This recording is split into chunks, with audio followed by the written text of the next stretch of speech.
신약성경 에베소서 5장입니다.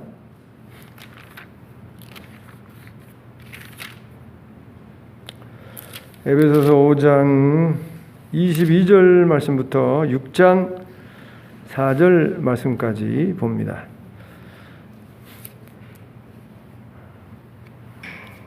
에베소서 5장 22절부터 6장 4절 말씀까지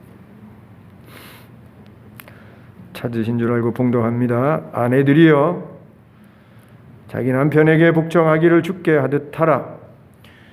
이는 남편이 아내의 머리됨이 그리스도께서 교회의 머리됨과 같음이니 그가 바로 몸의 구주시니라. 그러므로 교회가 그리스도에게 하듯 아내들도 범사에 자기 남편에게 복종할지니라. 남편들아 아내 사랑하기를 그리스도께서 교회를 사랑하시고 그 교회를 위하여 자신을 주신같이 하라.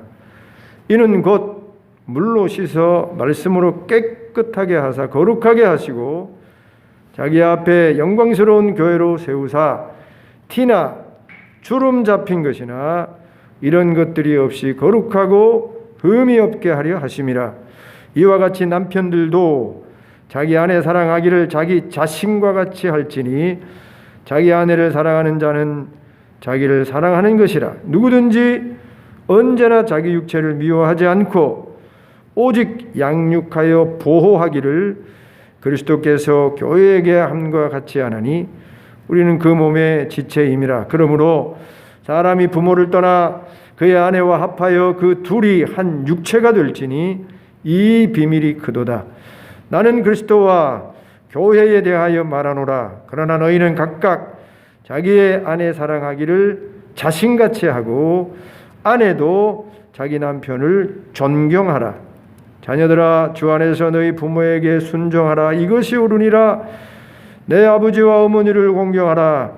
이것은 약속이 있는 첫 계명이니 이로써 내가 잘되고 땅에서 장수하리라. 또 아비들아 너희 자녀를 노엽게 하지 말고 오직 주의 교훈과 훈계로 양육하라. 아멘. 5월은 나라에서 가정의 달이라 그렇게 정했는데 의미가 있다고 생각합니다. 5월 5일 날 어린이 날이고 5월 8일이 어버이 주일이고 그리고 나서 스승의 날 그리고 부부의 날 이렇게 5월 달에 가정에 대한 내용들이 집중되어 있기에 5월달을 가정의 날로 지키는 것은 의미가 있다고 생각합니다. 이사야서를 강의를 하고 있기에 이사야서를 이제 쭉 시리즈로 강의를 하고 있는데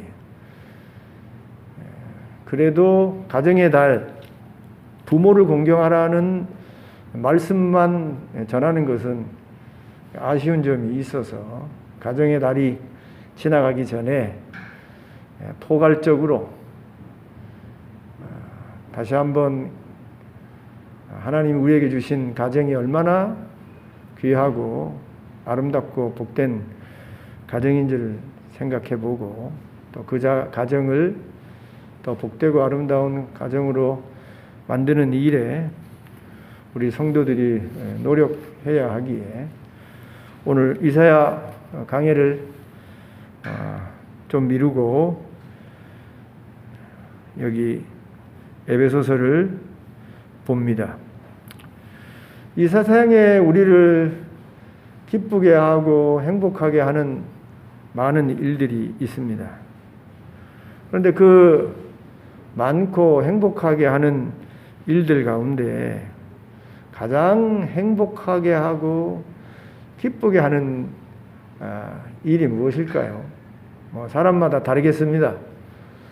제가 늘 언급하는 대로 어떤 사람은 돈에 환장해서 이렇게 표현해서 죄송합니다. 돈에 미쳐서 돈이 행복이고 기쁨이고 즐거움이 될 수 있겠죠. 내가 가지고자 하는 인기와 권력을 가지면 그것 때문에 정말 기쁘고 행복한 사람도 있을 것입니다.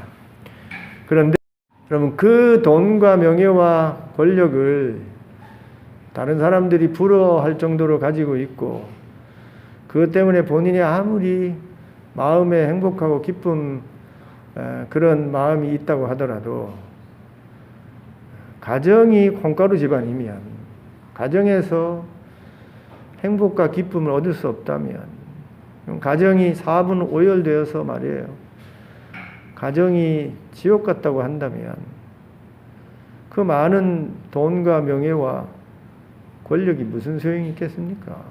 물론 행복, 기쁨도 주겠습니다만 진정으로 우리에게 기쁨과 행복을 주는 장소, 그리고 그런 기쁨을 주는 곳은 가정이라고 할 수 있는 것입니다. 밖에 나가서 다들 어려움을 겪지요. 그래서 마음이 찢어지고 우울해지고 스트레스 받고 힘들고 어려운 일이 있어도 가정이 행복하면, 그야말로 스윗홈이 되어지면, 가정 밖에서 찢어지고 상처받은 그 마음과 이 육체가 집으로 돌아와서 치유가 되는 거예요. 스트레스가 확 차서 집에 돌아온다고 하더라도 집안에 웃음이 있고, 집안에 용납하는 사람들이 있고, 위로하는 사람이 있고, 격려하는 사람이 있고, 받아들이는 사람이 있고, 거기에 노래가 있고 말이에요, 박수 쳐주는 사람이 있고, 용기를 북돋는 사람이 있으면 아무리 밖에서 힘들고 어려워도 그 어렵고 힘든 일들을 가정에서 치유하고 이겨낼 수 있는 것이죠. 여러분, 가정이 너무나도 중요합니다. 하나님께서 이 세상 만물을 창조하실 때 많은 제도가 있었는데 그 많은 제도 가운데 제일 먼저 만든 제도가 가정이란 제도입니다. 나중에 국가도 생기고 뭐 나중에 이런저런 많은 우리가 살아가는데 있어지는 많은 제도가 생겨나지게 됩니다만, 자연 발생적으로 제도가 생겨난 것이 아니라 하나님이 세우신 우리 인간의 최초의 제도, 영어로는 institution 이러는데 그 제도가요, 가정이라니까요. 가정만큼 중요한 것이 없어요. 다른 어떤 것보다 중요하고 중요한 것이 가정인 것입니다. 그래서 이 가정을, 저와 여러분이 행복한 가정, 그야말로 즐거운 가정, 복된 가정을 만들기 위해서 저와 여러분이 노력해야 하는 것입니다. 애써야 하는 거예요. 제가 늘 말씀드리는데 이 사람들이요, 감나무 밑에서 감 떨어지기를 입 벌리고 있는 경우가 참 많아요. 돈도 말이에요, 복권 사요, 복권. 1등 복권, 뭐 2등 복권, 그런 복권된 집에는 말이에요, 막 사람들이 막 줄을 서서 복권 사려고 그래요. 여러분, 그렇게 뭐 복권 되는 사람도 있죠. 그러나 여러분, 그런 식으로 여러분 행복은 오는 게 아니에요. 오히려 복권 때문에 망한 사람 많습니다. 내가 땀 흘려 노력해서 여러분 재물을 얻어야 그 재물에 축복이 오는 거예요. 하나님의 은혜의 역사가 오는 겁니다. 어느 날 덜컹 내 입에 떨어진 여러분 로또 같은 복은, 그런 재물은 나에게 결코 여러분 복이 되기 어려운 것입니다. 노력해야 돼요. 노력해야 돼. 노력한 만큼 여러분 나에게 오는 것이고, 노력한 만큼 내가 누릴 수 있는 것입니다. 하나님은 정직한 분이기에, 우리 하나님은 그 정직한 방법이 아니라 어떤 편법으로 뭐 어떤 소위 말해서 지름길로 하루아침에 그런 일도 벌어집니다만, 그런 일에 하나님이 함께 하시고 역사하는 경우가 드물어요. 노력해야 하는 것입니다. 하나님이 세우신 가장 중요한 제도, 이 가정이 그야말로 스위트홈, 그야말로 행복한 웃음과 즐거움이 여러분 깃든 아름다운 가정이 되려면 여러분 노력해야 되는 것입니다. 노력한 만큼, 애쓴 만큼 여러분의 가정이 행복하고 복되고 아름다운 가정이 되어질 수 있는 것입니다. 오늘 여기 5장 22절과 6장 4절 말씀에 보면 행복한 가정이 되는 몇 가지 조건을 여기 말하고 있습니다. 성경 전체를 보게 되어지면 더 많은 구체적인 행복한 가정의 조건이 있습니다만 그 언제 다 우리가 이 시간에 제한된 시간에 볼 수 있겠습니까? 여기 하나님이 우리에게 행복한 가정이 될 수 있는 조건으로 우리가 노력하기만 하면 언제든지 우리의 가정을 정말 달콤한 가정으로 만들 수 있는 그런 내용들을 기록해 놓았는데 성경에 많은 그런 조건들 다 찾지 않는다고 하더라도 적어도 여기 기록되어진 세 가지, 오늘 이제 세 가지를 살펴보려고 하는데 이 세 가지만이라도 저와 여러분이 가슴판에 새기고 평생 이것 가지고 노력하고 애쓰게 되어지면 저와 여러분의 가정이 그야말로 행복한 가정, 스윗홈, 그야말로 해피한 패밀리가 될 수 있는 겁니다. 오늘 말씀에 보면 첫째로요, 같은 믿음을 가져야 행복한 가정이 되어질 수 있는 것입니다. 인간의 본질적인 문제를 아시고 그 본질적인 문제를 해결하기 위해서 가정을 만드신 분이 하나님이시고 그 만드신 가정을 향해서 생육하고 번성하라 하고 명령하신 분이 하나님이시기에 그 하나님을 믿을 때에 그 하나님을 모든 가족 구성원이 섬길 때에 그때에 정말 행복한 가정이 이루어질 수 있는 거예요. 만들어질 수 있는 겁니다. 그러니까 하나님을 믿지도 않으면서 하나님을 알지도 못하면서 행복한 가정을 만들려고 애쓰고 노력하면 여러분 본질적으로 행복하고 그 만족한 가정이 되기가 어려운 것입니다. 왜냐하면 말씀드린 대로 가정을 만드신 분이 하나님이시기에 그 가정을 만드신 하나님을 부정하면서 부인하면서 믿지 않으면서 행복한 가정을 만들기가 어려운 것이에요. 하나님이 가정을 만들었다는 것에 대해서 인정하지 않는 사람들이 얼마나 많은지 모릅니다. 요즘 같은 경우는요, 하나님이 가정을 만들었다 생각하지 않으니까 인간이 만들었다고 생각하니 인간의 편리대로 가정을 이해합니다. 그래서 굳이 가정을 만들 필요가 있는가? 혼자 살려고 그래요, 혼자. 하나님이 독신의 은사를 주셔서 얼마든지 혼자 살 수도 있지요. 그런데 제가 독신의 은사를 주셔서 혼자 살려는 것이 아니라 그냥 자기의 유익을 위해서, 자기의 행복만을 위해서 혼자 살려는 경우가 있는 것이죠.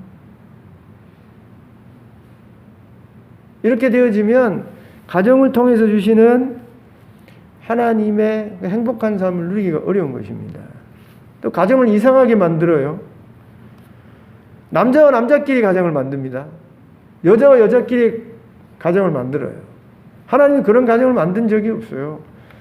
제가 지난주에 늘 제가 그 독일 뉴스 DW 방송을 듣고 뭐 프랑스 방송도 듣고 듣는데 깜짝 놀랐어요.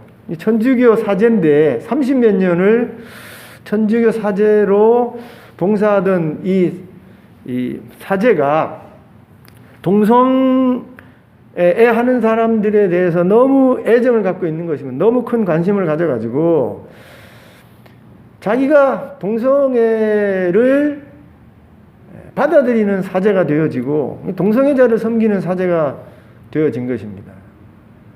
그래서 아마도 제가 볼 때는 독일 루터 교회 같은데 쫓겨났어요. 쫓겨나가지고 그 정통 교단에서는 더 이상 이제 목사라고 부르지 않지만 자기는 계속해서 동성애자들을 섬기는 그런 사역을 하게 되어지는데 본인이 남자하고 결혼을 했습니다. 남자하고. 그래서 그 여자들끼리 가정을 이룬 그 부부하고 남자들 자기 사제인데 그 이룬 가정하고 둘이 어울려서 식사를 나누면서 손을 붙잡고 입맞춤을 하면서 하는데 죄송합니다. 제 속에서 영어로 디스커스티나 그러는데 막 속에서 울컥 올라가더라고요.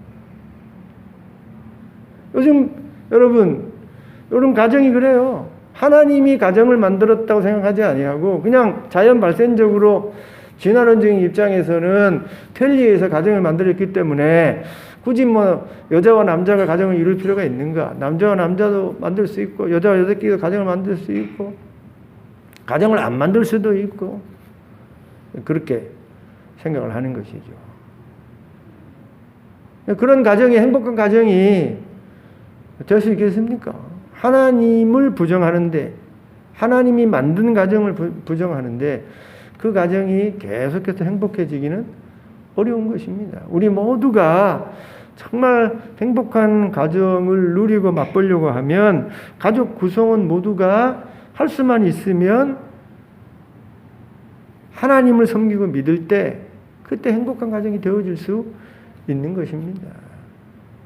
얼마든지 우리 온 가정이 예수 믿는 가정이 될 수 있어요. 복음을 전할 때에 주 예수를 믿으라 이렇게만 전한 게 아니에요. 주 예수를 믿으라 그리하면 너와 내 가정이 구원을 받으리라. 너와 내 가족이 구원을 받으리라. 복음을 전할 때에 그 사람 한 사람만 구원받는 게 아니라 그 복음을 통해서 온 가족이 구원을 받고 하나님 앞에 세워지는 그런 복음을 전하는 것입니다. 가능한 거예요. 여러분 고넬료에게 성령이 베드로를 파송하지 않습니까? 베드로가 고넬료 한 사람에게만 예수를 전한 게 아니라니까요. 예수를 전할 때에 고넬료가 자기 온 가족 식구들을 심지어 자기 친구들까지 불러서 복음을 듣게 하고 그 베드로가 전하는 복음을 온 가족이 믿어서 온 가족이 하나님 믿고 예수 믿는 그야말로 믿음의 가정으로 변하는 것입니다. 여러분 야이로의 딸 죽었어요. 그래서 그 야이로가 우리 딸 살려달라고 예수님에게 옵니다. 예수님이 그 딸을 살려줘요. 그런데 그 살려주는 딸 때문에 야이로 한 사람만 믿은 게 아니라니까요. 예수님이 일으키는 그 기적을 통해서 야이로와 그의 식구들이 다 믿게 되는 겁니다. 빌립보 간수도 마찬가지예요. 바울과 실라가 빌립보 감옥에 갇혀서 어려움을 당할 때에 하나님의 기적의 역사로 바울과 실라가 감옥에서 나오게 되어지는데 그 과정 속에 간수에게 바울이 한 말이 제가 말씀드린 대로 주 예수를 믿으라. 그리하면 너와 내 집이 구원을 받아 온 가족이 믿게 되는 것입니다. 여러분의 가정이 여러분의 소원대로 그야말로 행복한 가정, 정말 복된 가정이 되려면 할 수만 있으면 다 믿는 가정이 되어지도록 노력하고 애를 써야 하는 것입니다. 제가 목회를 하다 보면요. 정말 마음이 아픈 그런 가정이 많아요. 이제는 서울로 이사 가셨지만 우리 김영인 집사님 생각하면 참 안타까울 때가 많아요. 우리 김영인 집사님이 얼마나 신앙생활 열심히 합니까? 다 아시다시피 정말 우리 교회 충성하고 열심히 하다가 이사를 가셨는데 두 딸은 믿습니다. 어머니의 신앙을 이어받아가지고 두 딸은 아주 신앙생활 잘해요. 그런데 문제는 남편이야. 남편이 얼마나 여러분 똑똑하고 얼마나 아주 인품이 좋은 분인지 몰라요. 여기 통영 고등학교 도덕 선생님이에요. 도덕 선생님. 원래는 독일어를 전공하셨는데 뭐 학교에서 어떻게 해서 뭐 도덕을 가르치셨는데 아주 인텔리입니다. 멋진 사람이에요. 인간적으로 이렇게 만나보면 사람이 아주 멋집니다. 그런데 그렇게 인텔리고 뭐 배운 것도 많고 그리고 사람이 아주 멋지지만 그 멋진 거하고 신앙하고는 다른 것이에요. 제가 아무리 서 선생님 우리 예수 믿읍시다. 안 믿습니다. 그리고 좋아하는 게 약주예요. 약주. 이걸 얼마나 좋아하시는 거예요. 그래서 그 안 믿는 것 때문에 믿기만 하면 그 가정이 정말 복되고 아름답고 뭐 부족한 게 없어요. 경제적으로 뭐 사회적으로 부족한 게 하나도 없는데 단지 하나 우리 서 선생님이 예수를 믿지 않는 그것 때문에 그 가정이 힘들고 어려운 그런 과정을 제가 보았어요. 예수만 믿으면 정말 해피한 패밀리가 될 텐데 정말 복된 가정이 될 텐데 그 한 사람 예수 안 믿는 것 때문에 참 안타까운 그런 모습을 보았던 것입니다. 최근에 듣기로는 술을 끊으셨다 그래요. 그래서 이전보다는 더 좋아졌다 그런 말을 듣기는 하는데 여러분 술 끊어도 그만큼 가정이 더 복되고 아름다워지는데 예수 믿으면 얼마나 아름다운 가정이 되겠습니까? 아이고 우리 남편은 예수 안 믿습니다. 우리 자식은요 절대 예수 안 믿습니다. 여러분 그럴 수도 있어요. 그러나 말씀드린 대로 주 예수를 믿으라 그리하면 너와 내 집이 구원을 얻으리라. 우리 하나님이 그렇게 말씀하셨기에 복음이 그렇게 전해지기에 할 수만 있으면 믿는 가정이 되어지도록 노력하고 애써야 하는 것입니다. 기도해야 되는 거예요. 권해야 되는 거예요. 그럴 때에 같은 믿음을 가질 때에 서로 기도하고 서로 사랑하고 서로 노력하고 애쓰는 가운데 아름다운 가정, 행복한 가정이 되어질 수 있는 것입니다. 둘째로요. 행복한 가정이 되려면 서로 존중해야 되는 것입니다. 사람이 언제 가장 분노하고 모멸감을 느끼게 되어지냐면 상대방으로부터 존중을 받지 못할 때에 그때 가장 모멸감을 느끼고 수치심을 느끼고 심지어 분노까지 느끼게 되어지는 것입니다. 우리 예수님은 우리 한 사람 한 사람을 어떻게 평가하셨냐면 천하보다 귀한 존재라 말씀하셨어요. 여기 앉아있는 한 사람 한 사람이 천하보다 귀한 존재예요. 이 온 우주보다 더 귀하고 귀한 존재가 여러분 한 사람 한 사람인 것입니다. 여기 이 지구촌 안에 똑같은 사람이 어디 있습니까? 좀 비슷하지만 같은 사람이 하나도 없어요. 쌍둥이라고 하더라도 다른 것입니다. 성격이 다르거나 조금 모양이 다르거나 다 다른 거예요. 하나님이 그 많은 사람 한 사람을 그 사람 유일하게 독특하게 그 사람만의 탤런트와 그 사람만의 특성을 가지고 가치를 가지고 하나님이 이 땅에 태어나게 하신 것입니다. 천하보다 귀한 존재예요. 그래서 여러분 존중받아야 할 존재인 것입니다. 여러분 요즘은요 인권시대예요. 인권시대. 세상이 좋아져서 하나님이 이 가르쳐 주신 인간 존중, 천하보다 귀하다는 이 가치를 알아서 한 사람 한 사람의 인권을 존중하게 되어진 것입니다.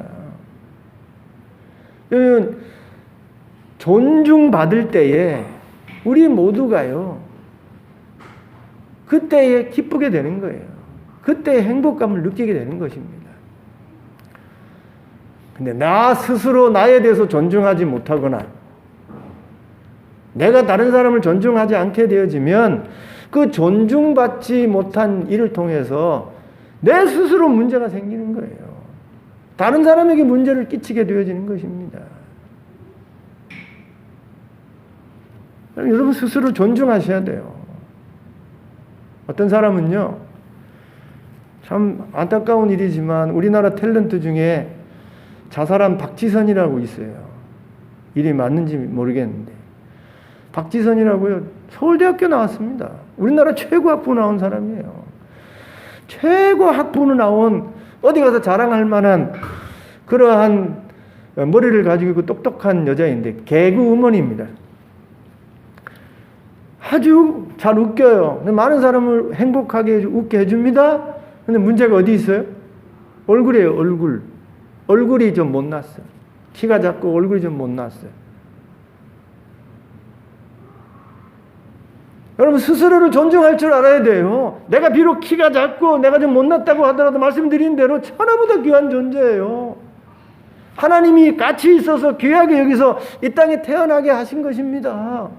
그래서 내가 좀 키가 작고 못났다고 하더라도 나에 대한 존중이 있어야 돼요. 나에 대한 자존감이 있어야 되는 것입니다. 스스로를 아이고 나는 키가 작고 나는 못났어. 그래서 나를 존중하지 않게 되어지면 자기도 모르게 자기에게 모멸감을 주는 거예요.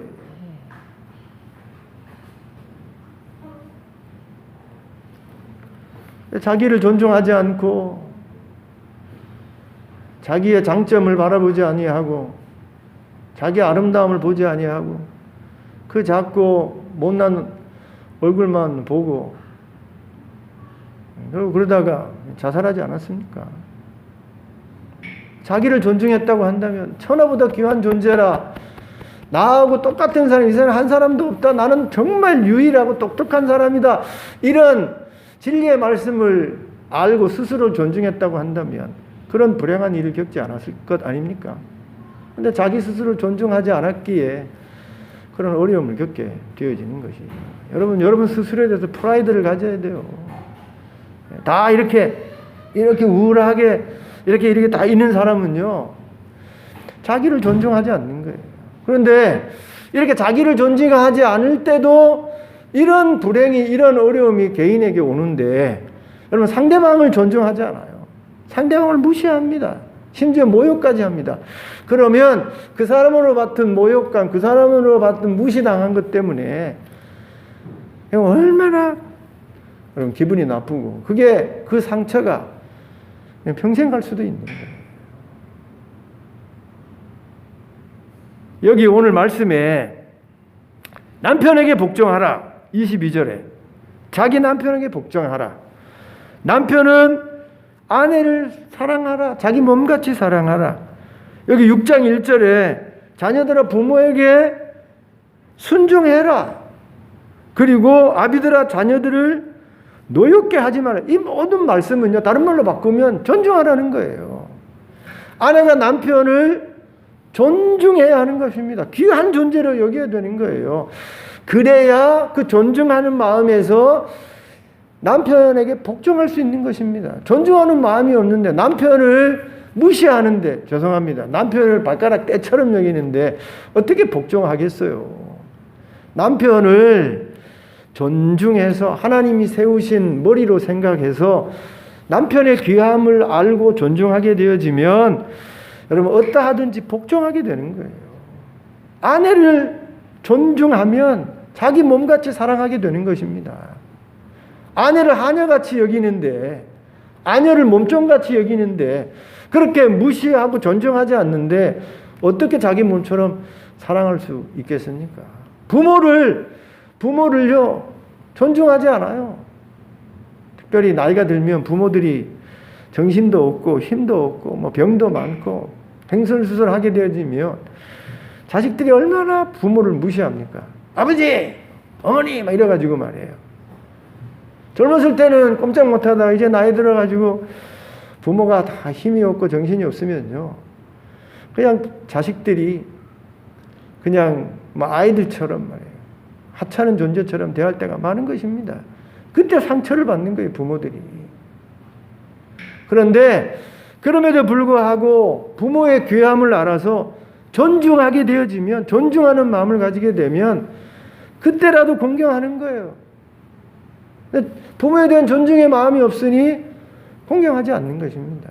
그럼 아이들을 존중해야 돼요. 아이들, 내가 낳고 내가 기르는 아이지만 그 작고 힘없는 아이도 천하보다 귀한 존재인 것입니다.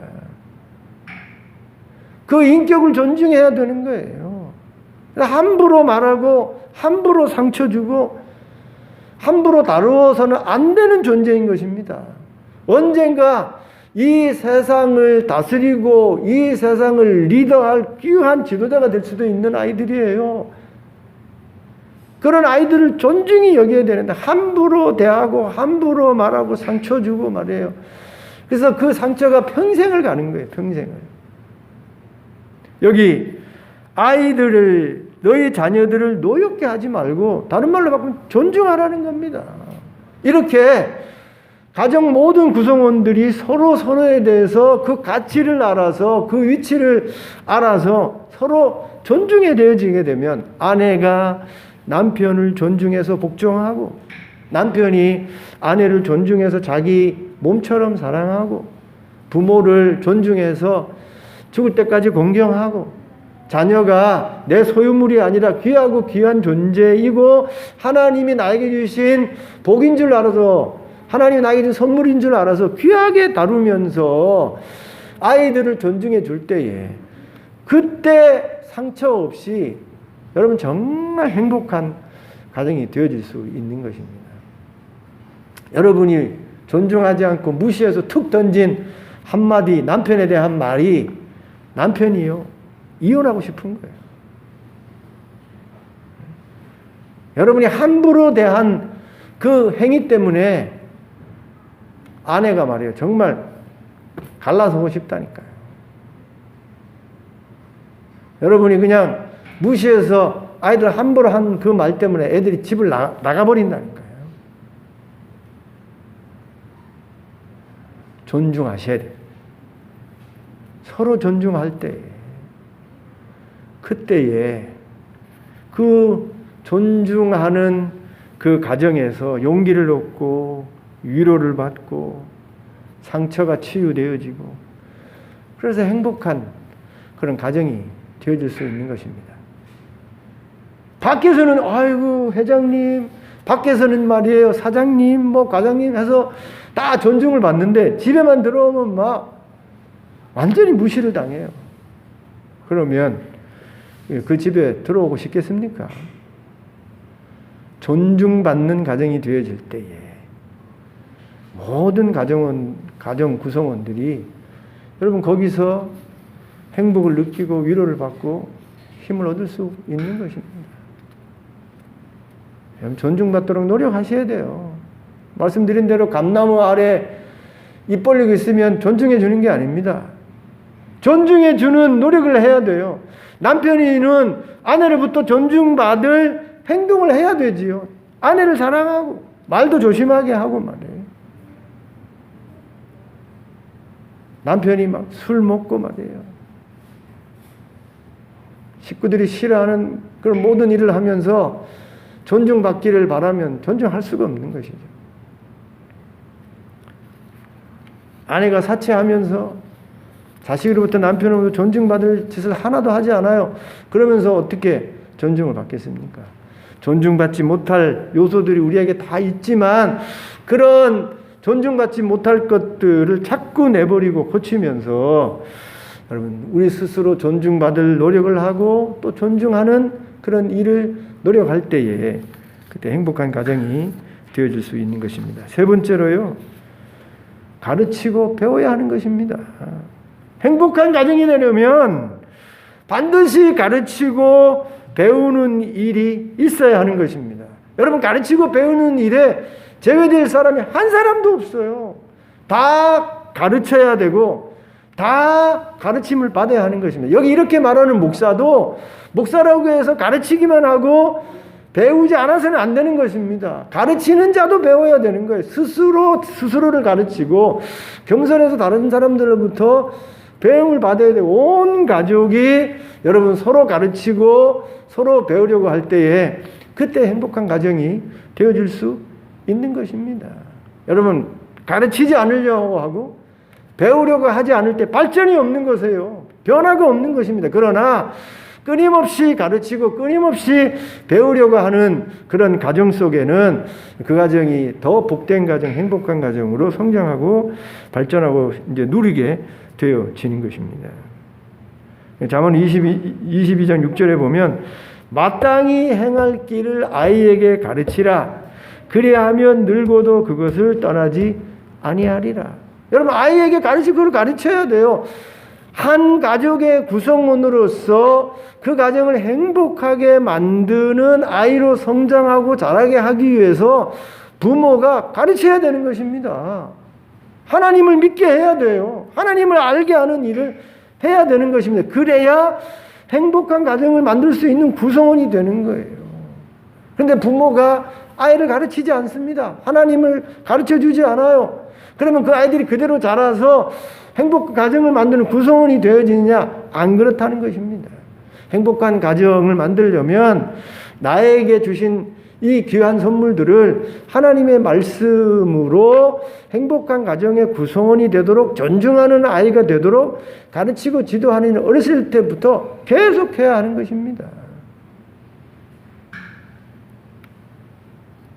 신명기 6장 6절에 보면 오늘 내가 내게 명하는 이 말씀을 너희는 마음에 새기고 내 자녀에게 부지런히 가르치며 집에 앉았을 때든지 길을 갈 때든지 누워 있을 때든지 일어날 때든지 이 말씀을 강론할 것이며 행복한 가정을 만들기 위해서 여러분 부모가 해야 하는 일 중에 자녀들을 행복한 가정의 구성원을 만들기 위해서 하나님을 아는 아이로 가르치고 지도하는 일을 끊임없이 하라는 거예요. 심지어 누웠을 때라도 여러분 강론하라고 하지 않습니까?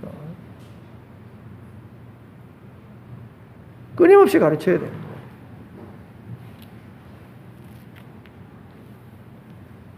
그리고 가르치는 부모도요, 자녀들 앞에서 끊임없이 가르침만 주는 게 아니라 배우는 부모로서의 모습을 보여주어야 하는 것입니다. 부모가 배우는 모습을 보고 부모가 모본을 보여주는 모습을 보고 아이들이 가르침을 받고 따라하게 되어지는 것입니다. 끊임없이 배우는 모습을 보여주어야 하는 것이에요. 여러분, 배우는 것은요, 신앙적인 것뿐만 아니라 여러분 지혜로운, 세상의 지혜로운 것까지도 여러분 배우고 가르쳐야 하는 것입니다. 아이들에게요, 윤리도덕을 가르쳐야 돼요. 소위 말해서 우리나라 쉬운 말로 버르장머리를 가르쳐야 돼요. 버르장머리. 세상 윤리적으로도 밖에 나가서 빛과 소금이 되는 그런 사람들로 여러분 가르치고 교육하는 일을 쉬지 말아야 하는 것입니다.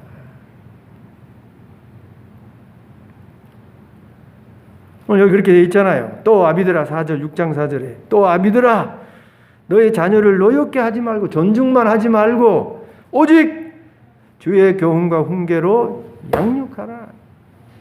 가르치고 가르치는 부모가 배우고 그래서 늘 자녀들 앞에 성장하고 발전하는 모습을 보여줄 때에 자녀들이 따라하면서 그 가정이 정말 행복하고 아름다운 가정이 되어질 수 있습니다. 복음은 하나님의 나라라고 말씀드렸습니다.